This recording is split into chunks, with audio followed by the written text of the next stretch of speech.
apresentação do professor, ele é psicólogo, o professor Robson Cruz. Ai, que bom que você. Vocês estão me ouvindo bem? Tudo bem, obrigada por aceitar nosso convite, viu? Os probleminhas técnicos. Obrigado. Não acontece. Vocês estão me ouvindo bem? Tô sim, tô ouvindo bem. Tá ok. Tranquilo. Professor, estava aqui comentando que todo mundo fica falando que nunca tem tempo para escrever, né? Ah, não posso porque eu estou fazendo experiência na bancada, não posso por causa da minha rotina, e agora todo mundo tem tempo e a escrita não sai. Então, quer dizer que o probleminha é um pouco antes. Sim, acho que tem 300 problemas antes, entendeu? Verdade. Eu só vou te apresentar de novo para o pessoal, porque alguns saíram e voltaram. O professor Robson Cruz, ele é psicólogo, mestrado e doutorado em psicologia, e já trabalha há alguns anos nessa temática de bloqueio de escrita. Ele tem um curso excelente no YouTube, indico todo mundo assistir, que é sobre esse bloqueio de escrita na academia. E, infelizmente, ainda não tem Instagram, mas eu acho que depois dessa, professor, talvez você anime. Porque a gente é tão, assim, uma temática tão importante que a gente ganhou mais de 500 seguidores só divulgando a sua live. O pessoal ficou muito interessado. É um tema que, enfim, está todo mundo no mesmo barco furado. Eu vou te deixar apresentar, dar as dicas para a gente e no final a gente faz as perguntas para o pessoal mandar, tá bom? Obrigada. Beleza. De nada, eu que agradeço, né? Então, em primeiro lugar, agradecer, né, a Flaviana e a Larissa aí pelo convite. O que eu vou apresentar, eu vou tentar fazer algo bem resumido, tá, gente? Como é 1 hora que a gente tem, eu pensei no máximo aí uns 25 a 30 minutos uma introdução ao meu trabalho, e aí a gente usa o restante do tempo mais para perguntas, dúvidas, tá ok? Então, eu vou tentar ser mais... O que eu vou apresentar aqui hoje é um resumo, basicamente, de um livro que eu estou para lançar. Ele já está na editora, deve sair no máximo até o começo do mês que vem. Tá? Talvez esse mês ainda, mas eu não sei como é que está a fila lá, o começo do mês que vem, que é um livro que vai se chamar Bloqueio da Escrita, Caminhos para Escrever com Fluência e Sentido. Tá? Primeira coisa, né, até pegando esse comentário da Larissa sobre a questão do tempo, né? Eu acho que um grande problema da escrita, que foi desprezado aqui no país durante muito tempo, é que escrever é mais que dominar regras da escrita, né?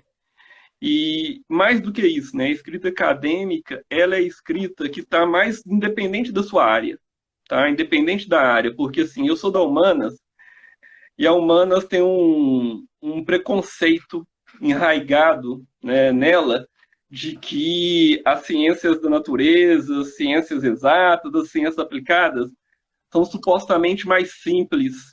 Não é verdade isso, né?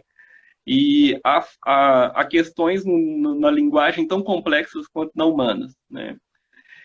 Mas um primeiro ponto para pensar é que discutir um grande problema desse debate é que a nossa primeira tendência ao fazer ele é tratar ele de maneira individual, tá? Por mais que a gente saiba que o sofrimento é coletivo, todo mundo sofre com a vida acadêmica, com os processos de escrita e de leitura, né? A gente nem está falando de leitura aqui, leitura é outro sofrimento na vida acadêmica. Tá? É um problema coletivo, é um problema de estrutura social antes de tudo. Tá? Então, antes de tudo, eu vejo a psicologia sob um ponto de vista psicossocial, né? Eu não vejo isso como um problema de ordem individual, não. Então, eu assumo que o sofrimento com a escrita é um problema de uma organização social da escrita. Tá? Ou uma organização psicossocial, que seria melhor. Né? Que significa que os problemas da escrita têm a ver com a sociedade que a gente está. E o que ela reproduz, o que ela não reproduz.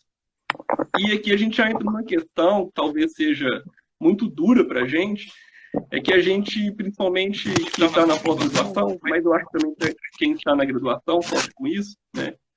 É que a gente esperou que quando a gente chegasse na universidade, a gente ia ser muito fluente nas coisas. A grande expectativa de todos nós é que, à medida que a gente avançasse na vida acadêmica, a gente ia se tornar muito bom naquilo que se espera da vida acadêmica. A gente ia ser capaz de articular as coisas muito bem, conectar pensamentos, ser fluente, ter reconhecimento e etc. E parece que o caminho não vai muito por aí, né? Parece que na universidade se reproduz uma lógica extremada do sistema social que a gente vive, que é o capitalista, né? E a lógica extremada é: a massa sofre e uma elite pequena usufrui dos privilégios, é fluente, é aparentemente natural e boa em tudo que ela faz, né? E o resto não, né?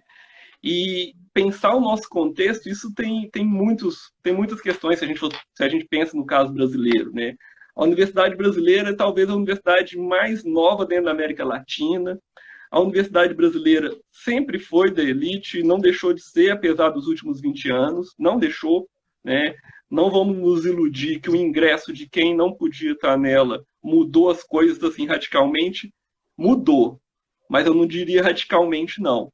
E aqui a gente já pode pensar que a escrita, por que a gente sofre com escrita? A gente teria 1 milhão de perguntas e as que eu estou tocando acho que são só a ponta do iceberg. Mas a gente já pode dizer que a gente sofre com escrita porque a escrita é um capital essencial dentro da universidade. Sim. Todo o capital que gera mobilidade social, e a escrita gera isso. A escrita, a gente pode traduzir ela, né, como um capital simbólico, né? Ela é uma espécie de um dinheiro dentro da universidade. Se você escreve bem, com fluência, você vai ser uma pessoa mais propensa a transitar dentro da estrutura universitária. Sair do seu lugar, tá?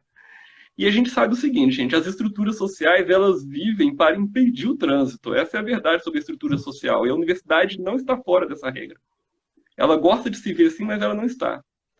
Então, sofrer com a escrita, o bloqueio da escrita é, antes de tudo, um bloqueio social. Ele não é um bloqueio individual. Eu vi uma frase no seu curso que eu até escrevi aqui, falei, gente, a gente tem que falar isso, que é que a dificuldade na escrita é uma epidemia silenciada na vida acadêmica. Ou seja, todo mundo sofre, mas ninguém fala que está sofrendo, né? Assim, é uma fraqueza, eu tenho dificuldade, porque uns são ótimos, outros não conseguem. Eu acho que as pessoas talvez até falem, mas tem um nível de sofrimento que não é falado. Esse é o ponto. Eu acho que a gente compartilha. Na verdade, a universidade tem uma certa socialização na linguagem universitária, de todas as áreas, para o sofrimento, né? Então, assim, é quase como eu sou universitário à medida que eu falo que eu sofro com a vida acadêmica. Isso já é estudado, esse fenômeno já é estudado, né? Já tem gente estudando esse fenômeno. A vida acadêmica tem uma espécie de socialização para se falar do sofrimento.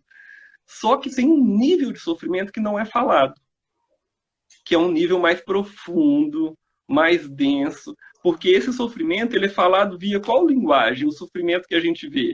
Via linguagem da ironia, do sarcasmo, do humor, né?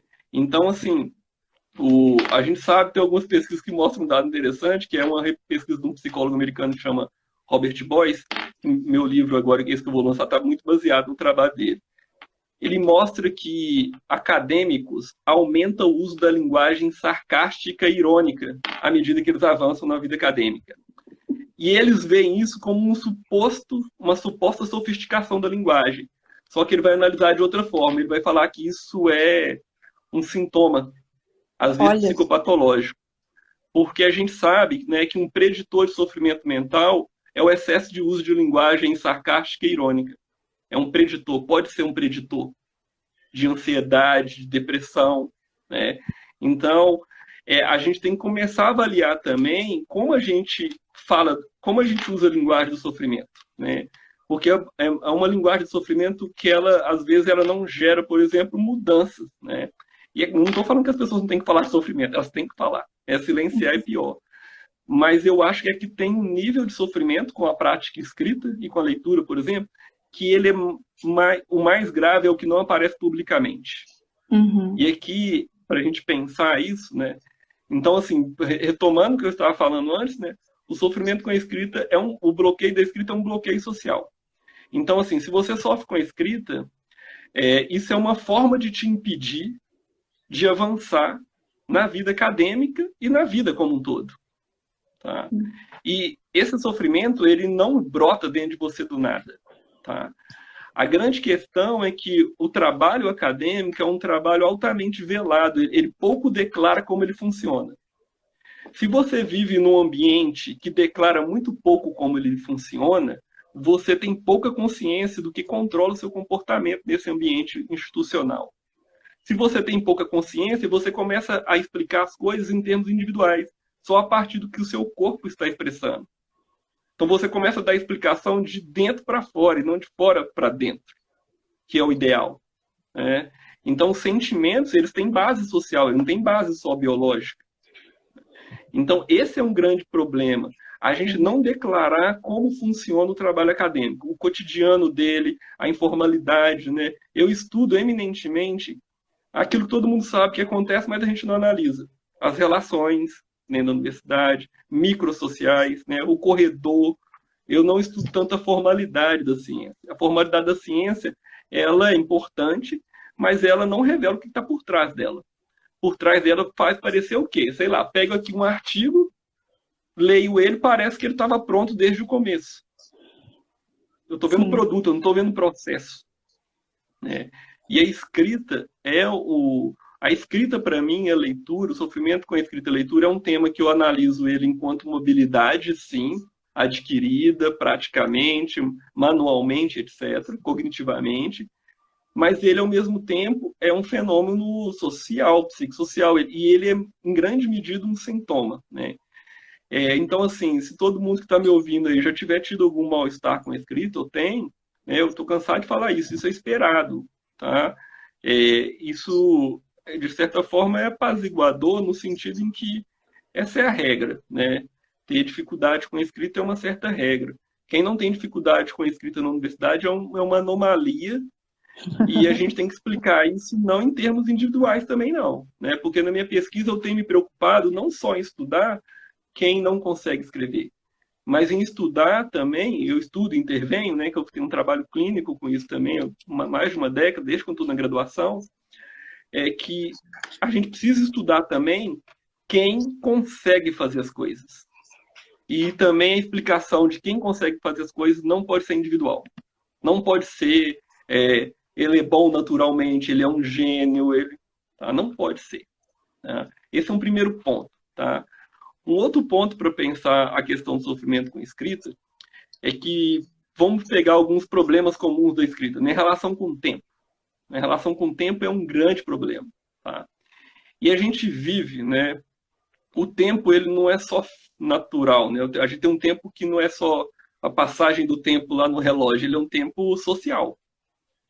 E o tempo social que a gente vive, né? A gente é de uma geração que vive o ápice do tempo neoliberal, né? Uma característica do tempo neoliberal é a ideia de que você é dono do tempo, né? Acadêmicos, isso é interessante, né? Mesmo nós das humanas ou de qualquer outra área que tem crítica ao sistema social, a gente reproduz muito do sistema social de maneira exacerbada, né? Tem alguns autores, como por exemplo, tem um autor australiano, que é o Dave Brenner, que ele estuda, né, o capitalismo, os efeitos do capitalismo na universidade, e uma das coisas que ele argumenta é de que os acadêmicos são pessoas que internalizam muito a lógica do tempo neoliberal. E qual que é a lógica do tempo neoliberal? Eu sou o dono do tempo, eu sou responsável por organizar o tempo, tá? É como se a gente subjetivasse a ideia de que se eu não consigo fazer as coisas, é porque eu não me organizo bem. Uhum. E não porque tem uma lógica por trás que me impede também. Isso aqui não é tirar a responsabilidade individual, mas é pensar que a gente começa a viver o tempo, né, a partir de uma lógica que talvez não tenha como ser vivida, tá? Principalmente em termos do que a gente espera fazer dentro do período de uma vida, né? Todos nós tendemos a esperar fazer mais no período de uma vida que vai ser possível fazer. E o mundo acadêmico acelera isso, né? O mundo acadêmico é um mundo voltado para o futuro. A palavra mais comum do mundo acadêmico é o que? É projeto. Sim. Que projeto? O projeto em si, ele já é uma referência ao quê? Futuro, né? A gente vive excesso de futuro no presente, no mundo acadêmico. E o excesso de futuro no presente, excesso de preocupação com o futuro, é uma das maiores fontes de transtorno de ansiedade, que é um fenômeno que ultrapassa a vida acadêmica, mas que no mundo acadêmico ele tem um funcionamento extremado. Sim, Né? cada vez... Extremado, não por acaso. Pode falar, Fabio. Não, desculpa, e cada vez mais, né, a gente vê relatos de estresse, depressão, ansiedade na vida acadêmica, é um tema complicado. Sim. E se a gente vive excesso de futuro no presente, você vai ter uma vida muito infeliz. Né? O excesso de futuro no presente é muito adoecedor. Né? A gente precisa ter um senso de presente no cotidiano. Né? A gente precisa ter um senso que as coisas tiveram começo, meio e fim. O acadêmico é uma pessoa que tende a viver com constante sensação que as coisas não acabaram. E mesmo quando ele acaba, a sensação é que tipo, não acabou, porque o término de algo é o lembrete para as outras coisas que não estão prontas. Tá? Então, aqui a gente começa a ver que o buraco é muito mais embaixo, né? Que os problemas são muito mais amplos, tem a ver com uma lógica que a gente, de alguma forma, tem aderido cegamente na universidade, porque a universidade, outro problema para a gente pensar o sofrimento com escrita, tem a ver com reconhecimento. Tá? Reconhecimento é um tema essencial dentro das ciências sociais, a partir da segunda metade do século XX, principalmente, sempre foi, mas se tornou mais importante em termos políticos. E hoje a gente lida com reconhecimento como um valor, né, um propósito, um fato importante na vida das pessoas. Né? Então tem todo um debate, né? A necessidade de reconhecer grupos excluídos, a necessidade de reconhecer pessoas invisibilizadas, etc. Tá? Só que tem um ponto. Tá? A universidade e a igreja são duas instituições modernas que nunca deram conta, né, de assumir o fato de que elas também são sensíveis ao reconhecimento. Ou deixa eu formular melhor. A universidade apaga o fato de que nós, e a universidade somos nós, não vamos tornar um substantivo abstrato que não significa nada, a universidade somos nós. Para nós, reconhecimento é importante como é para qualquer pessoa.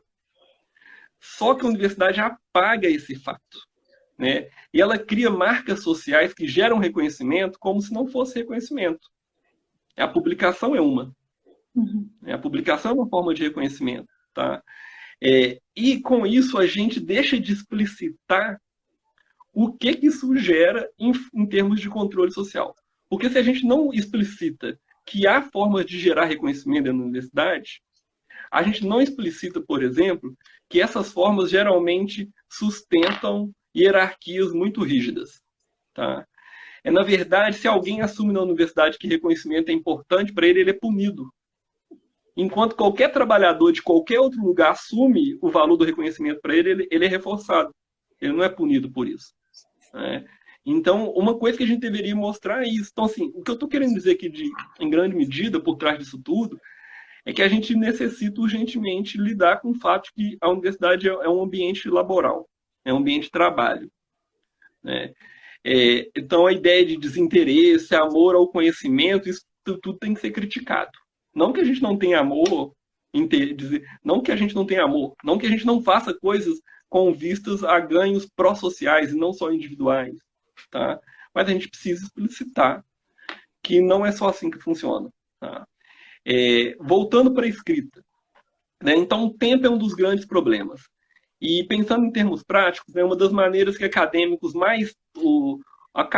tendem a lidar com a escrita de duas formas que elas estão extintas ou entrando em extinção na escrita de outros gêneros literários. Vamos pegar a ficção. Né? A ficção, século XVIII, XIX, século XX, principalmente a partir do final do século XIX, né? Você tem ali a emergência radical do romantismo, né? E o romantismo advoga alguns critérios do que seria a escrita legítima, a escrita realmente autêntica. E dentro desses critérios, que são critérios morais, antes de tudo, estão a necessidade de escrever só quando estiver inspirado, né? O isolamento para escrever, você precisa se isolar, isso vai estar no discurso romântico até hoje, tá? Ao longo do século XVIII, XIX inteiro, século XX, eu consigo dar 300 exemplos aqui. O isolamento, a inspiração pura e a necessidade de escrever de cara o seu melhor texto, ou a versão final de cara, tá? De imediato. Então, o romantismo está num rebaixamento moral do processo de composição escrita mais importante, que se chama revisão ou edição. Todos nós sofremos para revisar. Quando a gente precisa revisar, a gente se sente a pessoa mais inferior do mundo. Isso é produto da manutenção de um discurso romântico, né, de poetas românticos, principalmente ingleses e alemães, que instauraram esse regime da escrita. Sendo que eles mesmos nunca adotaram esse elemento. Tem motivos sociológicos por que isso foi instaurado, políticos, né? Não precisamos necessariamente se aprofundar agora que não dá tempo. Mas um grande ponto é, a escrita ficcional, ela está criticando isso desde o começo, né? Desde a década de 1850, você já tem uma crítica radical ao ideal romântico da escrita a partir do texto do Flaubert, né? A partir do Madame Bovary. O Flaubert instaura outra ideologia da escrita, que é o realismo, que é a ideia que se você for uma boa escritora ou um bom escritor, você vai escrever de cara, sem sofrimento nenhum, a representação total da realidade que você está estudando. Tá? E o que acontece? Esses dois dilemas da escrita ficcional, romantismo e realismo, eles caíram grandemente por terra no discurso da literatura ficcional. Dá um exemplo, né? O último livro do Chico Buarque, que é um livro escrito em forma do diário, sobre um escritor da classe média carioca, ele mostra evidentemente que o sofrimento daquele escritor que não está conseguindo escrever não é um sofrimento da falta de inspiração. É um sofrimento da dificuldade do trabalho, da falta de dinheiro, é um sofrimento da técnica. Não é um sofrimento de algo que supostamente a gente teria especial dentro da gente, que teria que ser revelado. Não é só o Chico Buarque que vai fazer isso. Na verdade, isso é um movimento que surge. Você vai lá na década de 50, pegar um escritor aqui de Belo Horizonte, o Fernando Sabino, no Encontro Marcado, você já vê uma certa crítica à ideia de que a escrita tem que vir de uma inspiração, ela não pode sofrer influências, revisão, etc. Tá? E por que, em última instância, que nós acadêmicos mantemos isso? E aqui vem algo chocante. A gente na universidade, a gente não lida com a escrita como algo a ser aprendido. A gente reproduz uma ideologia da escrita que surge também nesse contexto, né, que surge pós-revolução industrial, que é a ideia de que, após alfabetizado, você deveria conseguir escrever bem, pronto, acabou. E a gente que às vezes não é da área de humanas ainda sofre mais com isso, porque a gente não tem muito contato com a escrita na nossa formação. E aí vem um desafio extra, porque você tem que escrever bem. No final você vai ter que entregar uma dissertação, uma tese, um TCC, né? Então é um exercício mesmo. Eu gosto de fazer uma analogia com a percussão, né? Tá aqui meu surdo, um dos instrumentos percussivos que eu tenho. E a gente sabe, por exemplo, no mundo da percussão, bateristas de alta performance, né? Bateristas de alta performance, músicos profissionais altamente renomados, quase todo dia eles estudam movimentos rudimentares da bateria. Por exemplo, eles estudam o toque simples. Eles voltam constantemente às bases, ao nome. Olha o nome que lindo, eu acho esse nome lindo, né? Estudar rudimentos. Tá? Então, dá passos atrás na escrita. Né? Eu tenho uma experiência constante quando eu estou dando aula, né? Seja para pós, seja para graduação, que eu pergunto sobre os rudimentos. Sabe? Os rudimentos são frases, composição de frase, oração, estrutura de parágrafo. E aí todo mundo se vê tendo consciência que esses rudimentos já saíram do horizonte da consciência de como se usa ele. Tá? Então, e é impressionante, porque quando você retoma a consciência básica de como é a estrutura de um parágrafo, de um texto acadêmico, você aumenta a sua chance de revisar um texto rapidamente. Você encontra problemas. Porque a cena mais comum da escrita é a pessoa parada em frente ao texto, que o orientadora falou que não estava bom, e ele não tem a mínima noção de onde usar as mãos para mexer no texto. E aqui tem outro elemento, tá, gente? Se você quer saber se você está voltando a escrever bem, uma medida é o quanto você está usando mais suas mãos para escrever. Quanto mais você estiver usando as mãos, significa que mais você está se permitindo a testar novas formas de lidar com a escrita, né?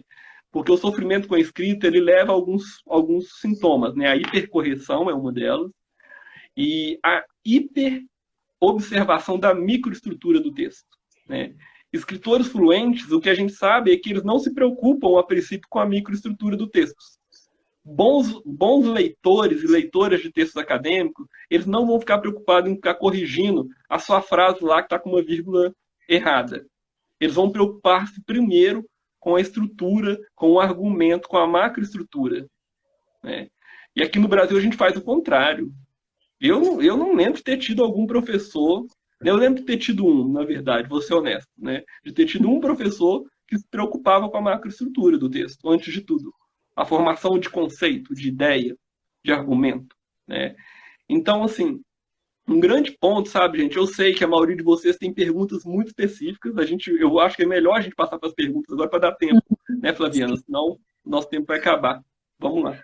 Não, vou abrir aqui para perguntas de novo, porque eu desativei o comentário, o pessoal queria ver seu rosto, eu desativei. Então, eu vou ativar novamente, enquanto o pessoal manda. Teve uma que eles mandaram no comentário da foto, que é do Matheus Leite. Ele comenta sobre a dificuldade do convívio familiar e do conflito para escrever nesse período de quarentena.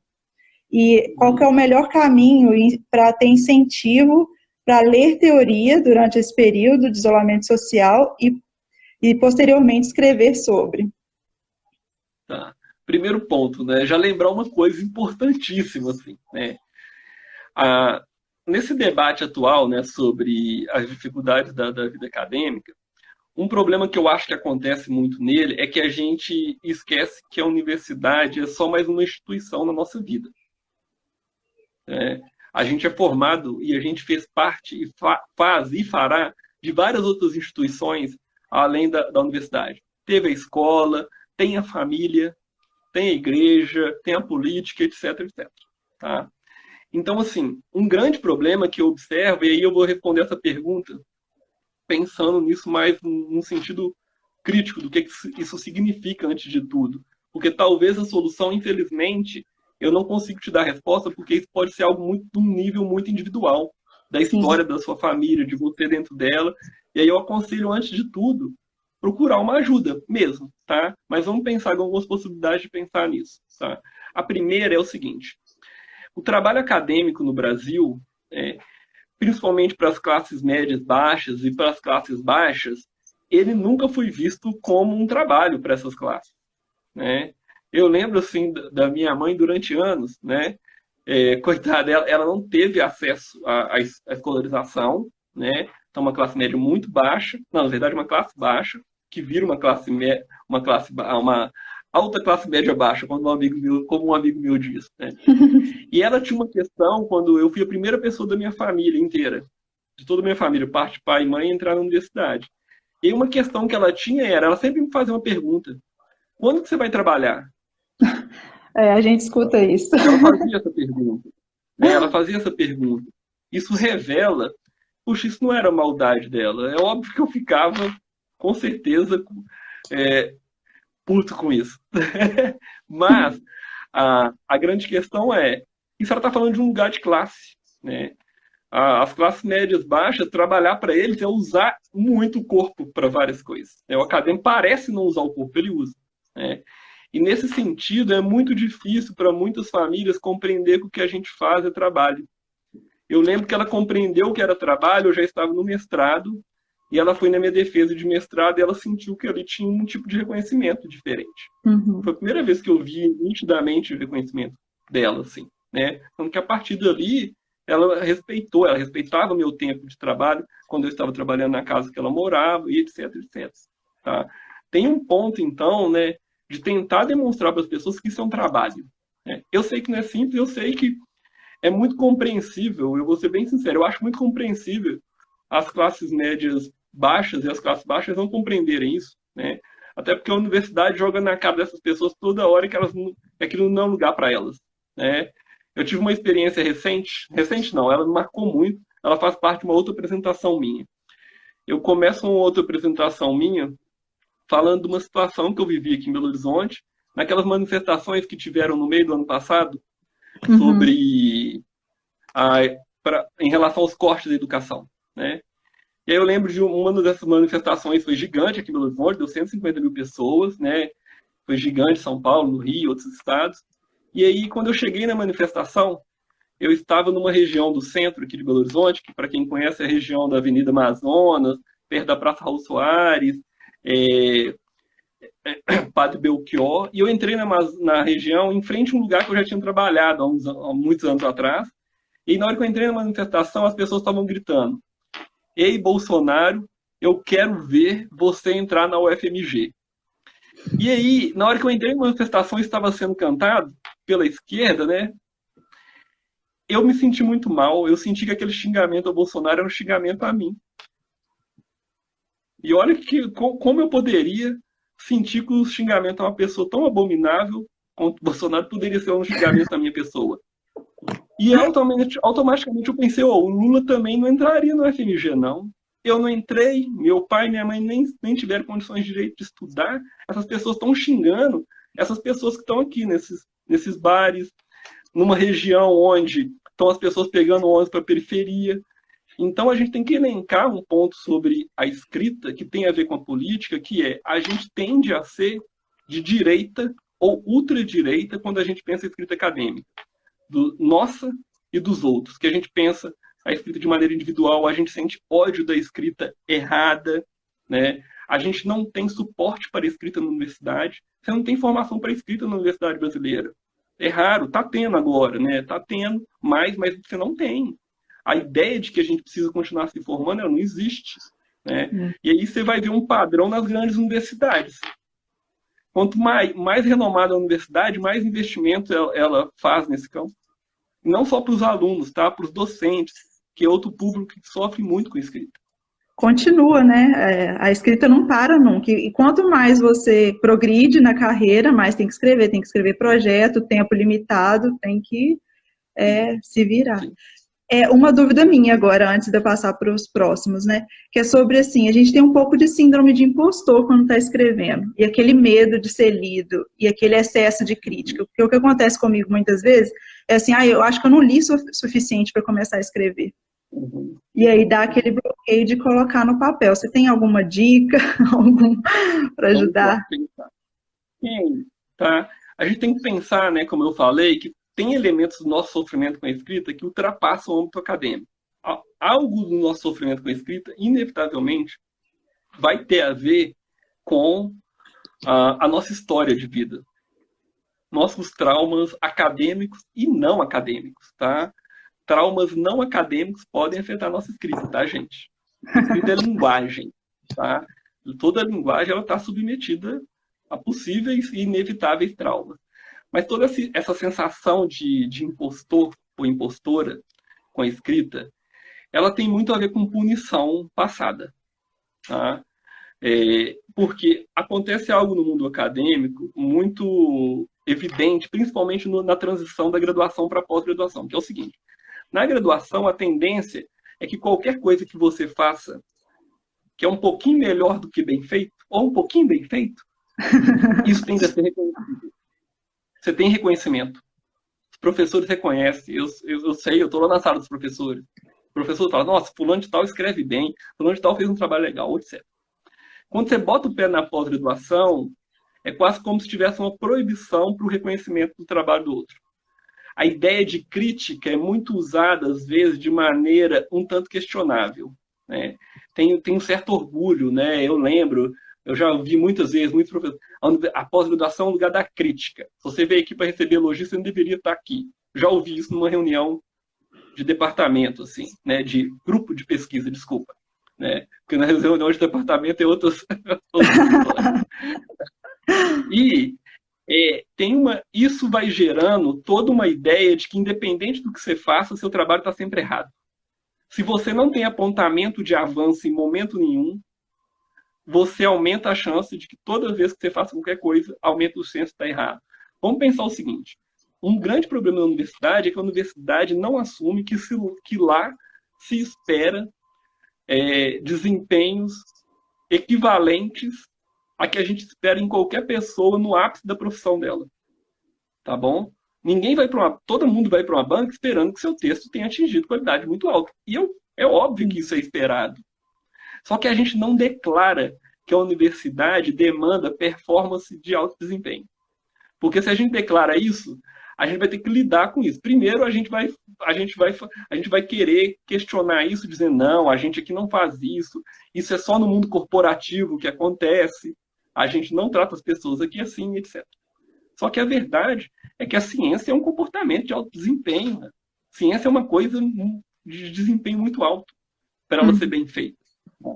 Só que tem uma questão. Fora da universidade, grande parte das profissões que exigem alto desempenho contam com o auxílio constante de pessoas muito experientes, atentas a te ensinar a avançar na sua habilidade. Então é isso. O Messi jogava muita bola aos 7 anos de idade. Mas ele nunca parou de ter, ao longo da vida dele, pessoas apontando formas dele desempenhar melhor o trabalho dele como jogador. As pessoas iam apontando avanço, né? Apontar avanço, tem algumas pesquisas em composição escrita que mostram que se você permitir abrir mão da crítica inicial e apontar mais avanços no começo da escrita, você aumenta o nível de segurança das pessoas muito. Muito, né? Então, acho que assim, em termos gerais, a gente pode pensar que essa síndrome de impostor tem a ver com a escassez de formação da escrita, de reconhecimento de avanços, de reconhecimento de coisas bem feitas, por mínima que seja, num texto, tá? E pode ter a ver, obviamente, com algum histórico nosso também, que ultrapassa a universidade. Não, legal. Nossa. Dicas. Tá, eu não falei das dicas. Dicas. Além de tentar conversar isso com os professores, que for possível conversar, fazer isso com os colegas, né? Pensar em termos coletivos, né? Eu, por exemplo, agora mesmo acabando o livro, né? Eu pedi um amigo, no começo do livro, eu pedi determinados amigos para me ajudar. Os amigos que dão conta de não descer o pau no texto no começo. Na última versão agora, já estava um miolo para o livro, para ser impresso, eu fui no meu amigo altamente crítico e falei assim, cara, lê esse texto para mim. E ele achou um tanto de coisa que ninguém tinha achado. Era um momento de, achar muito problema. Ótimo. A peneira final. Para a gente ver como é que a coisa é muito mais profunda do que simplesmente, eu não estou conseguindo escrever, né? É complicado. Vou passar para a próxima pergunta, que é de um professor de filosofia, Chileno Gomes. Ele fala, sou professor de filosofia e escritor, porém escrevo como se estivesse dando aula, como se estivesse batendo papo com os alunos. Vê algum problema nisso, mesmo sendo anti-acadêmico? Então, qual que é o nome dele mesmo? Chileno Gomes. Tá, ok. Olha só. Primeira coisa, eu já tinha visto sua pergunta lá e eu estava com muita vontade de respondê-la. Sua pergunta é muito importante. Primeiro, essa escrita não significa ser anti-acadêmica. Tem que pensar isso. Onde ela está significando ser anti-acadêmica? Né? Tem um escritor, tem um autor da linguística aplicada, né, que é um grande teórico, talvez um dos maiores pesquisadores hoje sobre o universo da escrita acadêmica, né? Que o sobrenome dele é Highlander. Né? E ele faz um estudo, mostrando, ele faz uma análise quantitativa gigantesca, tentando analisar o uso da linguagem de expressões informais nos textos acadêmicos e de primeira pessoa. Sabe o que ele identifica? Ele identifica um dado impressionante. Uma outra autora que chama Ellen Sword também já tinha identificado isso, mas ele identifica de maneira mais precisa. Hoje você tem mais permissão para o uso de expressões informais de primeira pessoa na física e na biologia do que nas disciplinas de ciências humanas. Tá? Só que tem uma grande questão nisso. Tá? Como a gente está usando a informalidade? Porque, assim, o que a gente sabe hoje é o seguinte, a elite literária dentro da ciência, os autores e as autoras mais renomados de qualquer área do conhecimento, em grande medida, não é em alguma medida, é em grande medida, eles se tornaram as pessoas renomadas que eles são, porque eles violaram regras da escrita acadêmica. Eles não escrevem como todo mundo. Isso já é um dado identificado em vários estudos. E aí, o que acontece? Nós, da periferia do mundo, a gente segue mais regras que a elite acadêmica dos Estados Unidos e da Europa. Tá? Não por acaso, pega o caso da Humanas, talvez seja muito claro, né? Os grandes escritores e escritoras os grandes acadêmicos e acadêmicos que a gente estuda, eles não escrevem como a gente. Eles têm rompimentos, né? Uso mais de primeira pessoa, experiência pessoal, etc, etc. É claro que não é só isso. E é claro que a escrita acadêmica exige níveis de lógica, etc, que não está em nenhuma outra escrita. Agora, o meu conselho para você é o seguinte, se quiser também, pode até me mandar uma mensagem, tá? Eu te mando. Tem muita literatura hoje, principalmente nos Estados Unidos, discutindo formas da informalidade não ser parte da escrita acadêmica sem que isso não signifique perda de rigor. Tá? Você pega, por exemplo, a Escola de Chicago, nos Estados Unidos. Ela é uma escola altamente relevante na sociologia, da psicologia social, por exemplo, e muitos autores escrevem de maneira informal, muito acessível. Né? Muitos, não são poucos. Tá? A gente, no Brasil, tem uma tradição onde a gente extremizou algo que é um grande problema, que é a ideia que se você não está entendendo um texto, significa que aquele texto ali ele é muito bom e está falando algo muito profundo. Tá? A gente sabe hoje que tem, né, a nominalização, por exemplo, ela impera na escrita acadêmica. Né? A nominalização é transformar verbos e substantivos concretos em substantivos abstratos. Né? Ela é uma forma de fazer parecer o texto mais inflado de sentido do que realmente ele tem. Né? Então, já indico um texto aqui de um autor que chama Michael Billiger.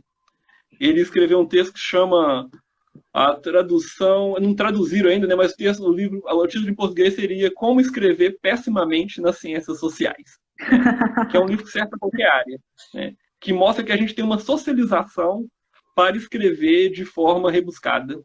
E isso não significa necessariamente melhora da escrita. E às vezes acaba até distanciando, né? Fica mais difícil a compreensão dos textos. Sim. Uma próxima pergunta aqui do professor Adalberto. Ó. Como convencer o aluno de ir para a bancada, como convencer um aluno a parar de ir para a bancada e sentar para escrever um artigo? Olha, não sei. Não sei se deve resposta. Eu posso falar sobre a questão. Vai lá, fala sobre isso. Pede para o aluno assistir o curso do professor, que aí ele vai começar pouco por dia a exercitar. Não precisa parar de ir para a bancada. No meu curso tem uma discussão sobre tempo, né? Tem um padrão com sofrimento com escrita e leitura que ele acontece quando as pessoas tendem a estar adquirindo ou estados psicopatológicos tendem a estar ficando mais intensificados. Né? Então, assim, a gente sabe o seguinte, quando as pessoas estão começando a sofrer psicologicamente, geralmente elas começam a fazer coisas que vão piorar o sintoma e não melhorar. Geralmente as estratégias que a gente aprendeu socialmente para lidar com o sofrimento aumentam o sofrimento. E as estratégias quase sempre têm a ver com evitar o sofrimento. Né? Então, gente, sim, uma notícia que não é muito agradável, mas que ela é muito factível, é que não tem como eliminar sofrimento com escrita. Algum nível de sofrimento vai existir. Isso não significa que ele seja intransponível, que você vai sofrer assim pro resto da vida e etc. Tá? Mas o grande problema é que o começo da escrita é muito marcado por isso. Né? Uma ciência, quase sempre, no começo da escrita tem um mal-estar para começar a escrever. Né? E a gente começa a criar várias estratégias para não experimentar esse mal-estar. Cada estratégia dessa que você emite, ela aumenta a chance desse mal-estar se intensificar. Por isso, estratégias coletivas são mais úteis, porque elas criam condições para amenizar o sofrimento com a escrita. Então, assim, se eu tivesse que dar uma dica aí para o Adalberto, né, que fez a pergunta, é falar para o aluno procurar algum outro colega para encontrar para escrever. Se tiver gente precisar dos outros para escrever, não é vergonha. Muitas pessoas escrevem muito bem porque elas estão sempre contando com os outros. Na verdade, gente, quem escreve muito bem e de maneira muito fluente, geralmente conta com a ajuda de muitas pessoas, né? Então, assim, estratégias coletivas, né, eu incentivo muito porque elas dão muito efeito, né? E não adotem a ideia de que vocês precisam de 300 horas para escrever. Uma das piores coisas que você pode fazer para traumatizar a escrita é pensar que você tem que usar 8 horas do dia para escrever, sabe? Se você pensar que a escrita é um trabalho, uma atividade, nenhum trabalhador faz uma atividade só 8 horas por dia. Nenhum. Só se tiver um trabalho escravo, que existe ainda. Tá? Uma atividade só, porque a escrita tem alta carga psicológica por trás dela. Se você faz ela durante 8 horas por dia, você vai estar traumatizando ela, sabe? Então, assim, diminuir o tempo da escrita aumenta a escrita e não diminui a escrita. É contraintuitivo isso? É. Mas é só se perguntar se está funcionando você querer se dedicar férias, feriado, todos os finais de semana, na expectativa que vai escrever 8 horas por dia. Né? Você pode até conseguir, alguém que está me vendo aí pode, eu consegui, mas eu te pergunto, quais foram os efeitos disso? Né? E os efeitos disso têm sido o quê? Uma massa de estudantes de mestrado e doutorado que depois não consegue abrir a tese nem a dissertação. Nossa, exatamente. Fica traumatizado mesmo, né? Às vezes até abrir de novo para revisar já é um trauma. Sim. Porque sim, foi tão difícil sair que isso vira um trauma mesmo. Vou ler mais uma pergunta aqui. Estou escrevendo, Meriane Vieira. Estou escrevendo minha tese e estou na fase final. Percebi que no meio do caminho tive, entre aspas, amnésia intelectual. Isso é normal? Tá. Sim, normal. Normal e esperado. Você não teve algo que não é esperado, não, tá? Sobre isso, tá? Obviamente, sabe, Beriane, tem que avaliar caso a caso. Não tem como te falar o que você teve, o que você não teve, né? Eu sei que esse sintoma é recorrente, a sensação de branco, de esquecimento que eu sabia, né? Da sensação de não conseguir fazer conexão teórica, etc, etc, tá? Uma estratégia interessante. Eu gosto de pensar as coisas mais em termos de princípios de escrita do que de técnicas, tá, gente? A gente tem técnicas, mas é mais legal pensar em termos de princípios. Porque quando a gente pensa em termos de princípio, a gente pensa uma lógica que cada um pode usar da forma que for mais confortável para si próprio. E um princípio da escrita muito importante é o princípio da escrita livre e ou da pré-escrita. O que essas formas de escritas envolvem? Envolve você criar um espaço para você poder escrever errado antes de escrever certo. O que acontece? Quando você está escrevendo um texto, você está lá no arquivo da sua tese. E aí você está escrevendo dentro do capítulo da tese, o texto que vai ser lido. Isso é um sinal, é uma pista no ambiente para te dizer que aquele texto ali vai ser avaliado. Se aquele texto ali vai ser avaliado, aquilo significa que você tem alta chance de ser punida por um erro, por um esquecimento, etc. Então, o ideal é você colocar a sua escrita num lugar, e às vezes é um lugar físico, num caderno, em outro arquivo, um texto onde você vai escrever de maneira imperfeita o que você está tentando querer dizer. Esse outro arquivo, ele já te sinaliza o seguinte: ninguém vai ler esse texto aqui. Isso tende a diminuir o controle social sobre a linguagem. A amnésia é uma forma de controle social sobre a sua linguagem. Tá? Isso não brotou dentro de você. Tá? Então, criar formas de escrita aproximativas, permitir escrever o que não está se conseguindo escrever. Parece estranho isso, né? A gente tem vários indícios que muitas pessoas são fluentes na escrita porque quando eles não estão conseguindo escrever alguma coisa, eles escrevem sobre o que eles não estão conseguindo escrever. E eles permitem-se, nesse momento, escrever em primeira pessoa, escrever de forma coloquial, usar gíria, etc, etc, etc. Esse texto não vai para a banca. Esse texto não precisa nem para o seu orientador, orientadora. Esse texto é uma forma aproximativa. Por que as pessoas rejeitam muito fazer isso, resistem? Porque elas sentem assim: eu não estou conseguindo escrever nada. Eu custo escrever. E quando eu escrevo, eu vou escrever uma coisa que eu não vou usar ela diretamente. Isso não é verdade, gente. Não tem um container de escrita dentro da gente. Tá? A escrita não é uma coisa limitada dentro da gente, não. A escrita é um processo ilimitado.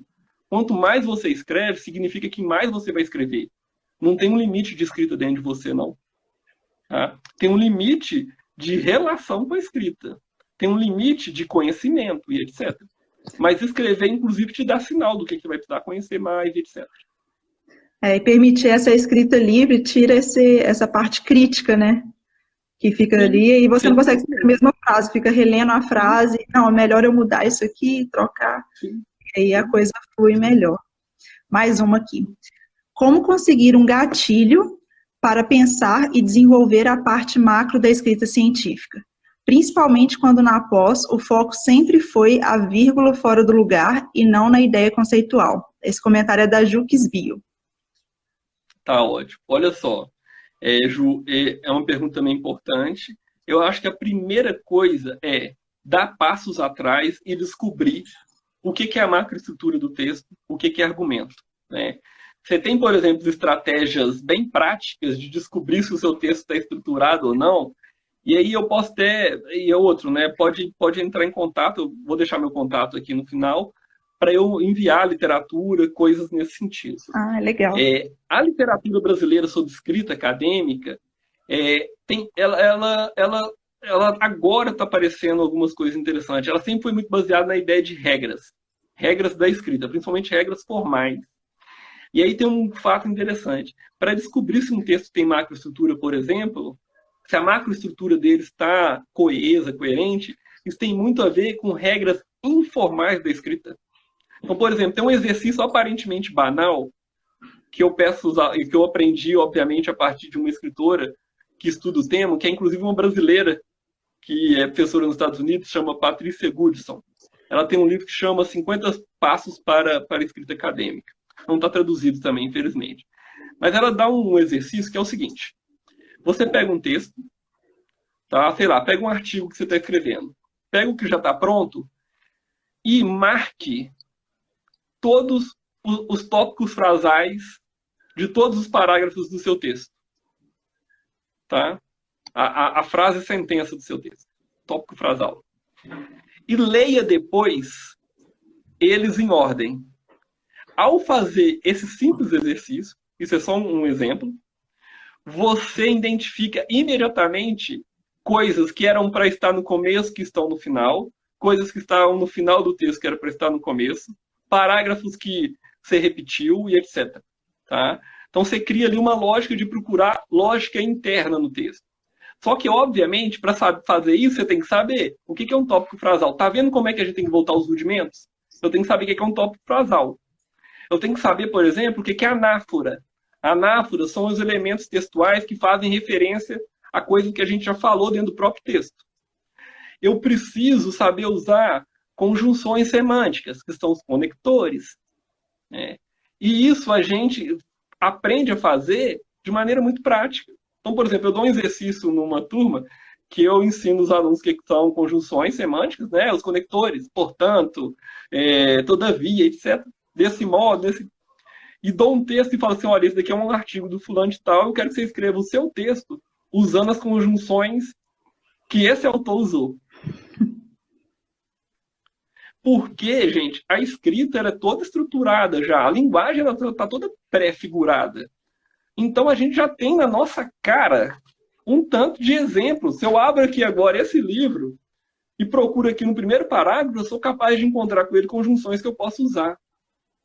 E aqui uma dica é tentar ser mais manual. Eu vou criar meus conjuntores, eu vou criar meus conectores. Vou fazer uma lista de conectores. Né? Nos Estados Unidos tem muito livro com listas de conectores. Tem um livro famoso lá que ele tem tipo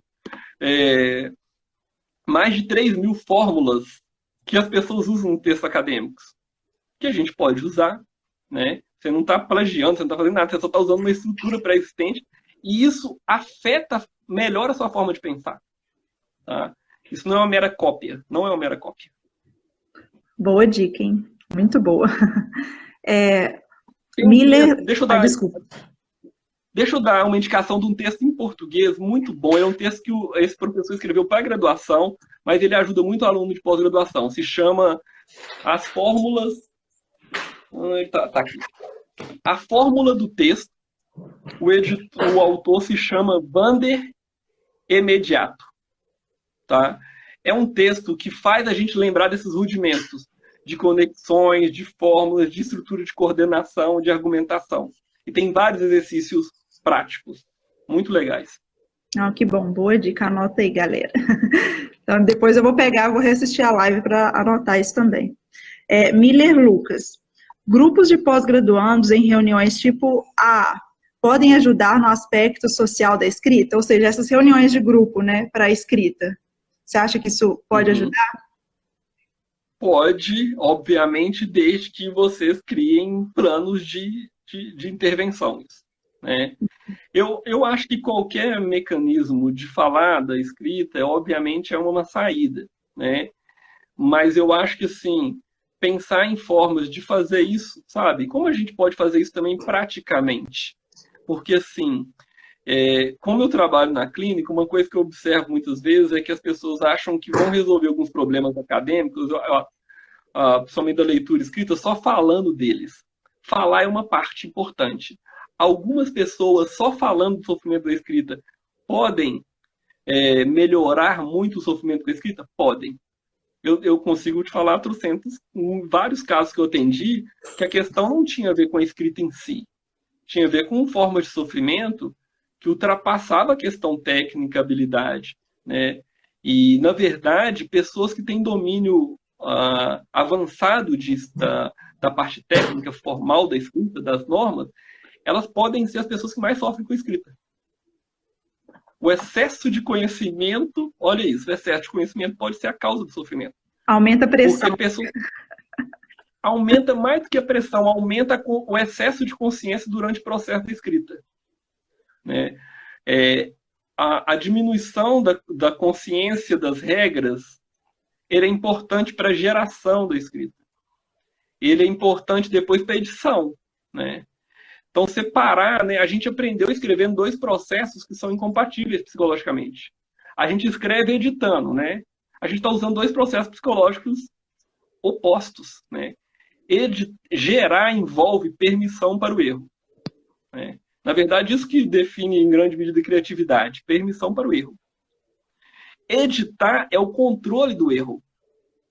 E não por acaso, né, um tem a ver com experiência mais individual, o outro tem a ver com experiência social. A edição, a revisão, é um processo social, ela é a norma te falando. Você está errado. Não é assim. Então, as duas são importantíssimas, mas pensar formas de diminuir o efeito delas é essencial. Então, grupos, eu acho que, com certeza, mas tem que se pensar em lógica de funcionamento dele, né? Tem que ter, eu acho, objetivos, tem que contar com experiências de pessoas que trabalham com escrita, com sofrimento mental, etc. Legal. Mais uma aqui do Thales agora. Você vê a diferença entre as áreas no bloqueio da escrita? Por exemplo, na área biológica tem a pressão dos resultados dos experimentos darem certo ou errado, e isso pode influenciar muito na escrita. Sim, tem. Eu vou além das áreas, assim, eu acho que não só as áreas têm, com certeza. Né? Então, por exemplo, eu atendo algumas pessoas que trabalham com programação, né? E eles têm um tipo de sofrimento com escrita, muitos adquirem bloqueio de escrita, porque eles escrevem dentro de processadores, então, por exemplo, sistemas de programação, por exemplo, tem um povo da engenharia que usa o tal do LaTeX. Né? E professor, eles escrevem... Desculpa te interromper. Está faltando 15 segundos, apareceu aqui agora, a live vai cair, mas a gente volta, tá? Para você... Beleza, tá. Para você concluir. Desculpa, gente, é porque é regra do Instagram. Beleza. Aí voltou, que bom.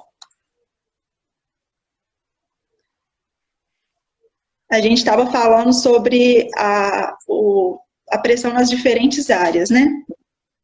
Para escrita. Então, vai ter diferença, sim, com certeza, né? Agora, essas diferenças são de níveis muito complexos, né? Que elas não são só diferenças de áreas, elas são diferenças de grupos, né? Então, vai além da área, né? Às vezes, um grupo específico dentro de uma área tem regras da escrita que são muito tácitas. Eu Ai, acho que voltei. voltou? Não, voltei. Desculpa. Então tá, não tem problema não. Vamos lá. Então, um primeiro ponto, sim, áreas vão ter problema, questões diferentes com a escrita, né? Eu estava falando do látex, verdade. O látex, por exemplo, ele gera um grande problema para a escrita. Por quê? Fazer as equações direto nele é muito melhor. Só que você tem que escrever o texto via programação. Quando a pessoa precisa revisar uma palavra lá, ela tem que emitir um comando para revisar uma palavra. Então imagina o que isso gera em algumas pessoas, né? Então é um exemplo para pensar isso. Agora, o mais difícil nessa história toda, gente, é que muitas das regras da escrita acadêmica, elas são tácitas. Significa que elas não são declaradas. As pessoas aprendem ao longo de anos a escrever de uma determinada forma via experiência prática da escrita. E não sobre uma consciência de como se escreve. Então, assim, não por acaso, muita gente que escreve muito bem na ciência não sabe explicar como se escreve bem. E aí acontece um fenômeno entre os orientadores e as orientadoras, que é o seguinte, que eu vou falar uma coisa muito dura para nós, professores. Nós, professores universitários no Brasil, a gente não foi formado para ser professor. A gente não foi. A maioria de nós não foi formado para ser professor. Didática não é uma questão para a maioria de nós. A maioria de nós lida com a vida docente, assim como lida com a escrita, como se ela fosse uma habilidade natural, né? E a gente tem resistência a isso, né? Eu fiz graduação, especialização, mestrado, doutorado e fiz estágio de pós-doutorado. Eu não precisei fazer uma disciplina de didática na minha vida. O que eu sei de didática hoje em sala de aula é que eu estou estudando por conta própria, né? E eu sou professor. Então, assim, um ponto nesse sentido é que aqui no Brasil a formação do professor, né, e esse dilema professor-pesquisador, e tem um rebaixamento moral do professor. Dentro das federais, todo mundo sabe disso. Se assumir como professor é como se ser menos do que ser pesquisador. Tá? Então, nesse sentido, essa é uma resistência a lidar com as questões práticas. Porque supostamente o pesquisador lida com coisas que estão muito acima do mero fato de ir lá em sala de aula dar aula. Muitos lidam com sala de aula como se fosse uma arte, que alguns têm, outros não, e daí por diante. Né? Alguém escreveu aí, né, como lidar com assédio na pós. Olha, o assédio na pós ele tem que ser lidado como qualquer outra forma de assédio. Né? Agora, a grande questão na pós-graduação é que é muito complexo, às vezes, para um aluno ou uma aluna denunciar assédio, porque envolve muita punição para ele. Né? Então, por exemplo, eu já atendi vários casos, eu já vi vários pacientes meus receber mensagens de outros professores, de coordenadores de pós, aconselhando a pessoa a não fazer denúncia de assédio, porque aquilo ia prejudicar a carreira dela. Né? Então, o que eu quero dizer é o seguinte: assédio, gente, é um fenômeno da sociedade. Tá? É um fenômeno da sociedade. O assédio moral é um fenômeno, o assédio moral e sexual é um fenômeno muito constante nos ambientes de trabalho. Né? Então, aqui eu retorno lá ao começo da minha apresentação. Se a gente começar a lidar com a universidade como um trabalho, a gente vai ter que explicitar essas coisas. Porque a gente tem que parar de achar que a universidade é um lugar especial que na universidade não acontece coisas que acontecem no resto da sociedade. A gente não é especial. A gente faz coisas muito legais, coisas que são especiais do ponto de vista social, mas a gente não é especial enquanto forma de convivência. A gente é capaz de fazer as mesmas coisas boas e ruins que as pessoas fazem fora da universidade. Né? E eu acho que, assim, uma maneira de lidar com isso é pensar formas coletivas de novo, gente. Fazer isso de maneira individual é sempre complicado. Se isso estiver acontecendo com quem perguntou, com outras pessoas que estão ouvindo, eu acho que é procurar os professores mais sensíveis a isso, né? Os lugares nas instituições onde você sabe que isso pode estar sendo acolhido, né? é tentar fazer isso de maneira amparada, né? Nunca tentar isso resolver isso de maneira individual, tá? Flaviana, desculpa, Larissa, como é que vocês estão aí de tempo? Eu tenho até 6h30. Não, então, na verdade, já estourou, né? O Instagram acabou porque deu 1 hora. Então, acho que eu vou colocar uma pergunta aqui que eu acho que engloba muitas e que a gente pode encerrar com ela. Se tem alguma relação do bloqueio com o isolamento social? Como que você vê isso na quarentena? Tá, beleza. A gente tem que lembrar, gente, que tipo, hoje, né, eu li isso antes da apresentação aqui. Eu falei, puxa, não tinha pensado assim. O que a gente está vivendo grandemente é isolamento físico e não isolamento social. Tá? Porque, por exemplo, a gente está aqui, a gente não está em isolamento social nesse exato momento aqui, concordam? Não, a gente não está. A gente tem um isolamento físico, a gente pode dizer que a gente tem algum nível de isolamento social? Sim, tem. Né? Então, por que eu estou falando isso? Porque uma forma de lidar com esse problema, primeiro, eu acho sim que aumenta as chances de ter sofrimento com a escrita. Por quê? Uma das maiores ilusões da vida acadêmica é que quando eu estiver totalmente livre de outras coisas, eu vou conseguir escrever. E muitos de nós, talvez, agora diminuiu algumas atividades. Muitos de nós. Eu não. Não foi o meu caso. Tá? Eu estou trabalhando tanto quanto eu trabalhava antes, ou até mais. Tá? Só que, de fato, meu tempo aumentou. Eu estou mais tempo em casa, eu não estou pegando trânsito. Isso aumentou meu tempo em casa, com certeza. Meu tempo livre aumentou, sim. Né? E aí, eu acho que uma forma de lidar com isso é pensar que, mesmo a gente estando distante fisicamente, a gente pode criar formas sociais de lidar com escrita. Né? Então, por exemplo, grupos de escrita online. É super possível fazer. Na verdade, antes da quarentena, né, muita gente já estava fazendo isso. Eu tenho pacientes, ex-pacientes que fazem isso. Né? Eu sei de trabalhos que estão sendo feitos assim. Eu acho que, ao mesmo tempo, né, pensar que não colocar o isolamento como um momento onde você vai escrever tudo que você não escreveu até hoje. Não faça isso. Sua escrita vai piorar, muito possivelmente. Muito possivelmente sua escrita vai piorar. Por quê? Porque a gente tem um dado que é o seguinte. Pessoas que... Tem uma pesquisa, né, feita pelo Robert Boyce, que Desculpa, caiu aqui. Ele analisa pessoas que saem de licença para pós-doutorado, principalmente para pós-doutorado, professores. Ele estuda professores e estudantes que ficaram livres só para escrever. O que ele descobre? Que essas pessoas não escrevem o tanto que elas acharam que elas iam escrever. Muitas delas escrevem menos do que elas escreviam antes. E aqui eu não estou falando que tempo livre não é importante, não. Ele é importante. Qual que é o grande achado dele? As pessoas que mais aproveitam tempo livre para escrever eram as pessoas que, antes de terem tempo livre, já conseguiam escrever. Então, uma questão para se pensar é: não se prometa e não coloque como meta escrever aquilo que você não estava conseguindo escrever. Tente colocar metas menores. Né? Menos tempo com a escrita pode gerar mais escrita. Né? E óbvio, gente, cada caso é um caso. Dar dicas é muito difícil. E desconfiem de quem dá dicas prontas. Né? A gente tem alguns princípios da escrita. Né? A gente tem um nível de individualidade na escrita que a gente não considera. E aí tem a ver com o que eu estava falando antes, né? Com esse fato de que a gente não tem uma formação para ensinar escrita nem leitura na Universidade Brasileira. Não tem. Ela existe. Tem muita gente boa nesse campo de pesquisa no Brasil. Mas a penetração do ensino disso, principalmente no ensino superior, é quase nula. Né? E a maior dica que eu tenho é: invista constantemente em voltar e dar passos atrás. Esta é uma das maneiras. Pessoas que escrevem muito bem, elas estão constantemente dando passos atrás. Né?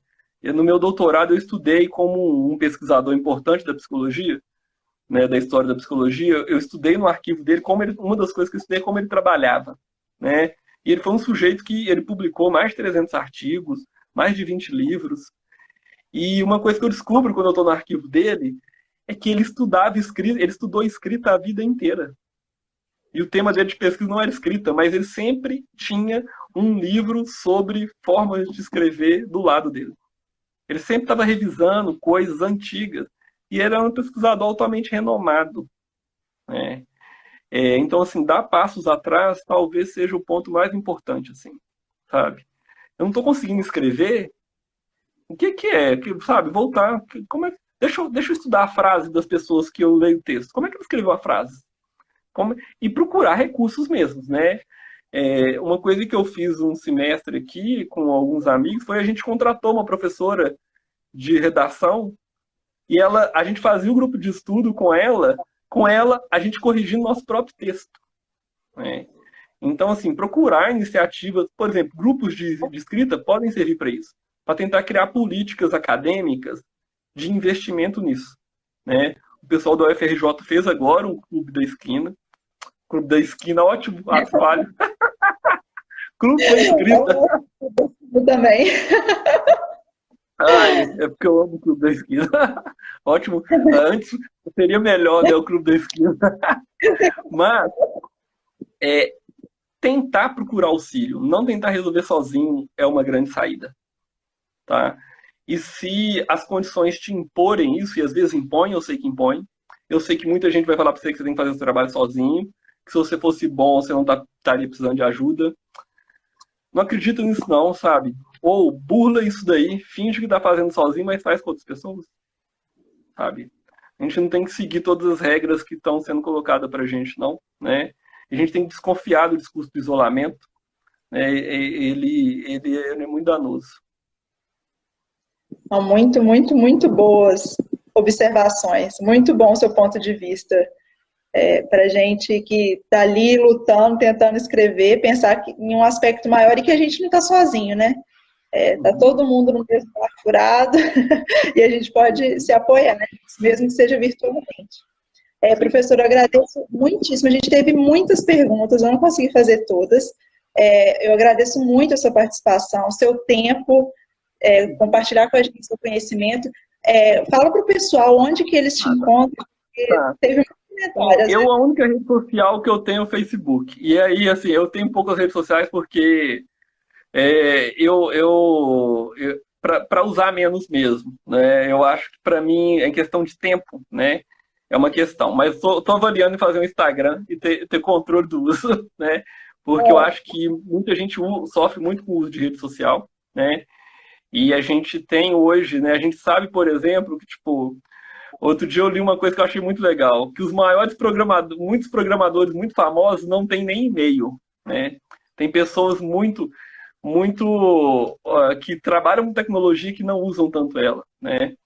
E a gente sabe hoje também que as escolas da elite mundial, né, têm formado as pessoas para usarem menos tecnologia, ao contrário do que a gente pensa, né? Não estou falando que é ruim, não, né? Tem o Facebook, tá? Robson Cruz, vocês colocarem lá vão achar. Respondo aí dentro de uma semana, mais ou menos, tá? E aí podem mandar lá pedido de indicação de alguma literatura, qualquer dúvida, na medida do possível eu vou dando um retorno, tá? Então não consigo dar imediato, beleza? E agradecer aí, Larissa e Flaviano. E desculpa ter trocado seu nome algumas vezes. Não, imagina, não tem problema não. A gente é um time, não tem problema confundir. Essa influencer tá valendo.